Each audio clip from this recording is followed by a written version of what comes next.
കേരളത്തിന് അടുത്ത 15 വർഷം കഴിഞ്ഞ് ശരിക്കും ആവശ്യമുള്ളൊരു പദ്ധതിക്ക് വേണ്ടി ഗവൺമെൻറ് ഇപ്പോൾ ഇറങ്ങി പുറപ്പെട്ടാൽ അതിൽ ഏതെങ്കിലും ഒരു സാധാരണക്കാർക്ക് കുറച്ച് പേർക്കെങ്കിലും അസൗകര്യമുണ്ടായാൽ അവരെ പിന്തുണച്ചുകൊണ്ട് രാഷ്ട്രീയ പാർട്ടികളും പ്രതിപക്ഷവും ജനസമൂഹം മുഴുവനും മാധ്യമങ്ങളും മുഴുവൻ രംഗത്തിറങ്ങുകയും ആ പ്രോജക്റ്റ് തന്നെ പിന്നെ ഷെൽഫ് ചെയ്ത് വെക്കുകയും ചെയ്യുക അല്ലേ സംഭവിക്കാൻ പോകുന്നത്. പക്ഷെ അത് നമ്മുടെ ജനത്തിന് വേണ്ടിയിട്ട് നമ്മുടെ സമൂഹത്തിന്റെ ബെറ്റർമെന്റിനുള്ള ഒരു പ്ലാൻ ആണ് എന്ന് മനസ്സിലാക്കി കഴിഞ്ഞാൽ, ആ അറിവ് നമ്മൾ ക്രൗഡിലേക്ക് കൊടുത്തു കഴിഞ്ഞാൽ അത് കുറച്ചുകൂടി അല്ല, അത് ഞാൻ പറഞ്ഞത് അത് തീർച്ചയായിട്ടും ആ ഒരു കമ്മ്യൂണിക്കേഷൻ പ്രോപ്പറായിട്ട് നടക്കുന്നില്ല എന്നുള്ളതൊരു വാസ്തവമാണ്.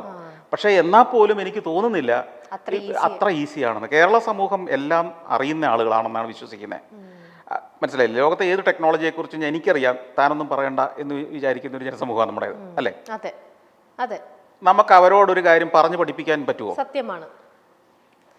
ഞങ്ങൾക്കെല്ലാം അറിയാം എന്ന് വിശ്വസിക്കുന്ന ഒരു ജനസമൂഹമാണ്. അതുകൊണ്ട് തന്നെ എന്നാൽ ഈ വികസനം ഉണ്ടായ നാടുകൾ നോക്കൂ, അല്ലെങ്കിൽ പെട്ടെന്ന് മാറിയ നാടുകളൊക്കെ നോക്കൂ, അവിടെ ഭരണാധികാരികൾ ശക്തരും ജനം അതിനെ ഒബേ ചെയ്യുകയോ ഫോളോ ചെയ്യുന്ന സംവിധാനങ്ങൾ. ഇപ്പോൾ നമ്മൾ ദുബായിയുടെ മാതൃക, ഖത്തറിന്റെ മാതൃക കൊട്ടിഘോഷിക്കും.